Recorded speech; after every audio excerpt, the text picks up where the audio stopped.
11টি অভিযোগ আনা হয়েছে।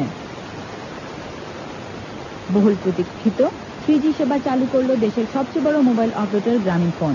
সকালে গ্রামীণ ফোনের প্রধান কার্যালয় জিপি হাউসে আয়োজিত এক অনুষ্ঠানে 3G সেবার উদ্বোধন করেন টেলিযোগাযোগ মন্ত্রী অ্যাডভোকেট সাহারা খাতুন। এই সময় গ্রামীণ ফোনের প্রধান নির্বাহী কর্মকর্তা বিবেক সুদ উপস্থিত ছিলেন। আজ তৃতীয় প্রজন্ম 3G সেবার আনুষ্ঠানিক উদ্বোধন করেছে দেশের সবচেয়ে বড় মোবাইল ফোন অপারেটর গ্রামীণ ফোন। শুরুতে রাজধানীর কিছু এলাকায় গ্রামীণ ফোনের 3G চালু হচ্ছে। বর্তমানে এই নেটওয়ার্ক গ্রামীণ ফোনের কর্মী এবং কিছু নির্বাচিত গ্রাহক ব্যবহার করতে পারবেন। প্রতিষ্ঠানটির প্রধান কার্যালয় ডাক ও টেলিযোগাযোগ মন্ত্রী সাহারা খাতুন আনুষ্ঠানিকভাবে এই সেবার উদ্বোধন করেছেন। কোম্পানি লিমিটেড ও জেনটেক্সট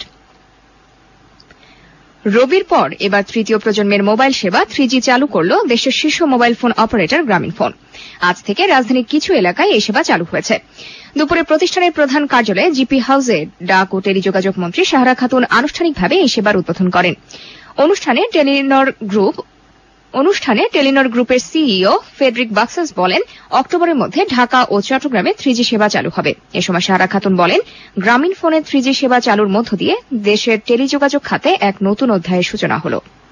গ্রামীণ ফোন এবং অন্যান্য অপারেটরদের উচিত সাধারণ মানুষ, বিশেষ করে গ্রামের মানুষের কাজে লাগে এমন 3G সেবা চালু করা। এবার ক্লেমন খেলার খবর।